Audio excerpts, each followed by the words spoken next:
Voilà, chers amis, le petit point de presse que je voulais faire avec vous. Je peux passer également en disant que le barreau de Côte d'Ivoire a noué des relations avec des barreaux étrangers.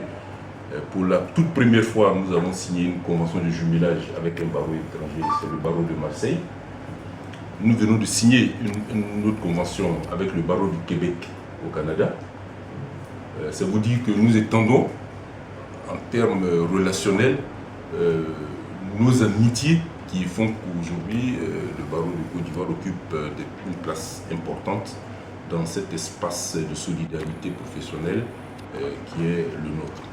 Voici en quelques mots, de façon très résumée, l'ensemble des informations que je voulais vous porter, tout en vous disant que vraiment de façon capitale, ce que j'avais voulu vous dire, c'est vraiment vous souhaiter les vœux et souhaiter que la manifestation de soutien que vous nous avez toujours apporté depuis quelques temps soit davantage réaffirmée par d'autres voies, de façon que les avocats également puissent se mettre à votre disposition.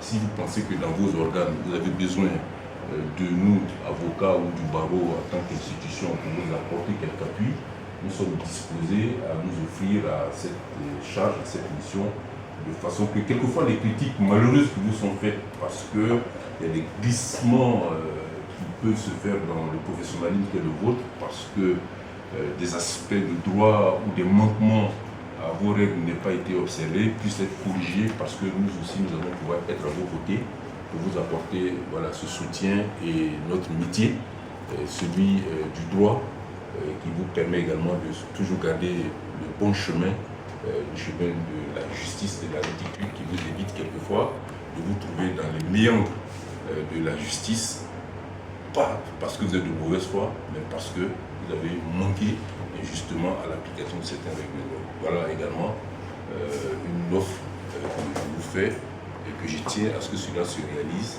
de façon que vous soyez dégagé de toute contrainte qui vous permettent vraiment d'exercer votre métier avec l'esprit tranquille.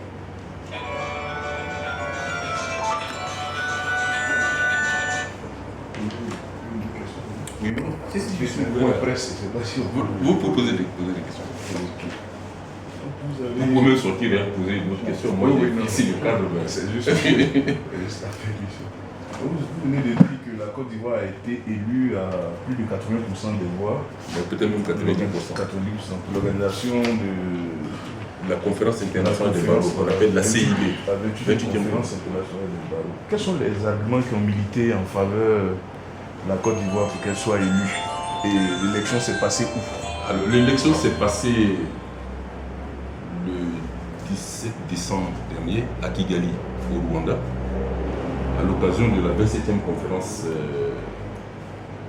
notre congrès qui a eu lieu à Kigali, au Rwanda. Donc, c'est à la suite de dans le cadre de cette conférence que nous avons, le barreau de Côte d'Ivoire a été choisi, donc la Côte d'Ivoire désignée comme pays devant abriter la 28e conférence. Alors, quels sont les arguments que nous avons avancés? Les arguments sont divers. Vous savez, en matière de diplomatie, il y a des touches qui ne peuvent pas être quantifiées en termes objectifs. Il y a le relationnel. Depuis notre prise de fonction, nous avons fait le vœu que nous allons faire organiser en Côte d'Ivoire une grande manifestation internationale pour marquer le coup. Marquer le coup, c'est quoi? Vous savez, dans le monde aujourd'hui, il y a une bataille qui se fait, qui n'est pas très visible. C'est la bataille pour occuper les places juridiques dans le monde. En Europe, Paris est une place juridique, Genève est une place juridique, Londres est une place juridique. Et il faut qu'en Afrique, nous ayons des espaces juridiques qui offrent une crédibilité aux investisseurs. Parce que quand vous avez une place juridique, cela consiste à quoi? Ça veut dire que vous avez un espace qui offre la commodité en termes de sécurité juridique, en termes de crédibilité de la justice et en termes de qualité des hommes qui sont les animateurs de l'environnement judiciaire et juridique, qui font en sorte qu'il y a une sorte d'élément de sûreté qui rassure les investisseurs. Et si vous ne mettez pas en place une politique qui consiste à créer cet espace, il est bien évident que les gens, ceux qui investissent, s'entendent, iront là où on leur offre cette possibilité-là. Donc voici un peu les arguments que nous avons avancés. Nous avons en Côte d'Ivoire ici, c'est même pas très bien connu par l'ensemble la population. Nous avons la Cour suprême des cours suprêmes de l'espace Ouada dont le siège se trouve en Côte d'Ivoire. La CCJ, la Cour commune de justice et d'arbitrage de l'Ouada, qui a son siège ici en Côte d'Ivoire. C'est-à-dire que c'est la Cour suprême de toutes les juridictions de 16 pays. Maintenant, nous sommes 17 pays qui ont leur Cour suprême en Côte d'Ivoire. Mais autour de cette Cour suprême, il faut pouvoir organiser un ensemble d'activités juridiques et judiciaires qui captent l'attention sur le pays, montrant le sérieux et la crédibilité du pays quant à son attractivité économique, son attractivité sur le plan du respect des droits de l'homme, son attractivité sur le plan du respect de l'environnement et d'un certain nombre de choses. Voici un peu, voyez-vous chers amis, les éléments que nous avons essayé de concocter pour faire valoir voilà, cet espace Côte d'Ivoire comme susceptible d'offrir les qualités devant recevoir toutes les personnalités de sommité du droit, en tout cas du monde des barreaux qui vont se réunir ici en Côte d'Ivoire. Maintenant, comme je vous ai dit, au niveau diplomatique et relationnel, il y a le fait personnel, il y a la considération de celui qui fait la demande, qui est un élément d'appoint qui permet d'accepter facilement l'offre qui est faite. Je n'en dirai pas plus, vous avez compris. Et la conférence. Alors, ce n'est pas la première fois. Ce n'est pas la première fois. La dernière fois que la Côte d'Ivoire a réuni cette conférence, ça s'est passé en 1994. Ça fait près de 20 ans, 19 ans maintenant. Donc vous voyez bien que depuis une vingtaine d'années, presque un demi-siècle, on a été privé voilà, de cette aura qui nous aurait permis voilà, de faire valoir la Côte d'Ivoire comme cet espace de crédibilité. Et donc nous sommes allés nous battre pour ramener les choses dans les justes proportions parce que le pays reprend une nouvelle marche et il faut également que tous ceux qui, en tout cas en termes institutionnels, qui contribuent à la marche du pays, contribuent chacun à son niveau à faire valoir voilà, ce niveau de crédibilité et de fréquentabilité du pays. Quel est le contenu de cette conférence internationale? Ça se présente comment exactement? Alors, une conférence internationale, c'est un peu comme un espace de réflexion, de proposition et d'idées. Le thème que la Côte d'Ivoire propose, qui va, me semble-t-il, être accepté parce qu'il y a toute une équipe scientifique internationale qui choisit les thèmes, ce que la Côte d'Ivoire propose, c'est gouvernance et redevabilité. Gouvernance et redevabilité. C'est un thème qui est assez fort. Nous aurons l'occasion, lorsque la manifestation va approcher, de rentrer dans les détails de ce thème pour vous dire le contenu que nous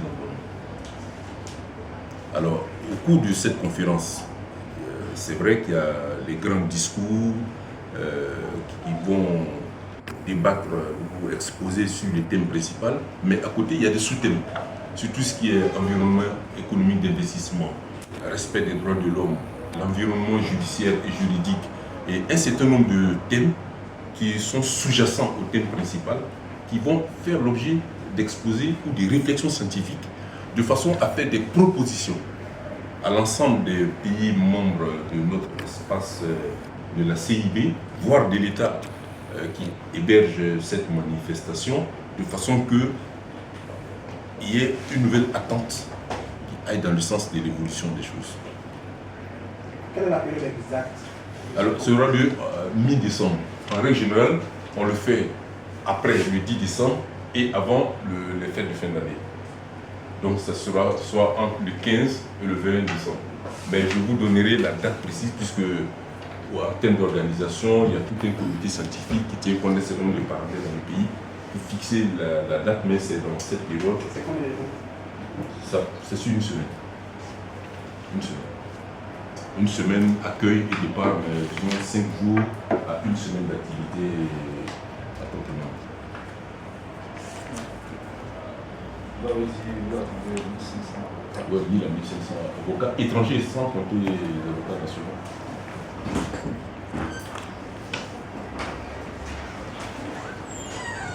Vous, en tant que barreau, là, vous avez porté quoi concrètement aux avocats? D'abord de la visibilité. Mais il n'y a pas que ça. Le fait pour un barreau d'accueillir une telle manifestation marque le degré de maturité de ce barreau.